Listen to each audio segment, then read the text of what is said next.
nagbibigay sa amin ng merienda. Yan si Ma'am Divine. Yan si Direk. Yan Direk Sammy. Yan mga ano natin. Kasama natin. Yan. Okay, meron tayo isang kaibigan na dito nakilala natin. Isa siyang speaker dito sa likod. So ngayon, meron lang akong katanungan sa kanya. Sir, mayroon akong tanong sa iyo. Sa 15 years old ka pa lang, so namulat ka na ito yung pagkakitaan mo. So ngayon, ano naman yung natin maisishare doon sa ating mga kasama na hindi pa nakakarating dito?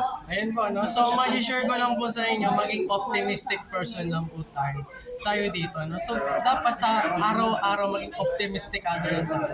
Dahil sa araw-araw na lumilipas natin, may future po tayo, di ba? May future tayo. So, dapat sa bawat araw, yung future natin, yung vision natin sa susunod na araw, sa susunod pa na linggo, sa susunod pa na buwan, dapat positive tayo. Kasi lahat ng goals natin, lahat ng aims natin, matutupad yan. Basta gawin mo lang trabahuin mo lang yung negosyo, matutupad mo yan. At bilang kabataan, get out of your comfort zone. Kasi we have a purpose here and to share the business and to help others. Yun. Ayayahin mo sila dahil dito sa Lipgod, dito mo natutunan lahat ng mga Yes po. pinagkakakitaan. Yes po. So dito po kay Livgood, kumikita na po tayo. And because of our mentors, natuto rin po tayo sa mga different learnings kung paano kumita and paano rin maging mentor, no, of your business. So tuloy-tuloy lang po tayo kasi dito, lahat po tayo dito yayaman at kikita. Just always positive and be consistent and do the business.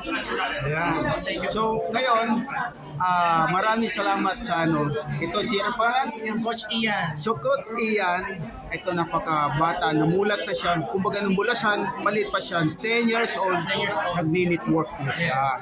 Pero ito dito sa Litgod, hindi naman ito network. Business ito na pinag-aaralan. Business. Kailangan lang dito, makikinig lahat ng mga ating mga kaibigan. So, we are not investment here, no? So we are business. Iba po yung investment. So sa investment, wala talagang kapalit, no? Just to invest your money. But dito may patutuwa, we are business. And all of your abil na pinarada, na abil na kinita, no? Yung mga inabilang punuhunan, may kapalit yun lahat. And dito lang kay Livgood yun makikita. Yes, Sir Ian, maraming salamat po sa iyong pagpapa-unlad. Yes. Ito yung ating speaker ngayon ng araw ng Lunes, si Sir Ian. Yes. Maraming salamat po sa iyong pinag-hello sa akin. Ayan. Ayan, thank you. Ayan na sila, ayan na sila, ayan. Ayan, nagbe-merienda na sila, ayan. Ito madalawa yun. Ayan, nandito sa labas, ayan.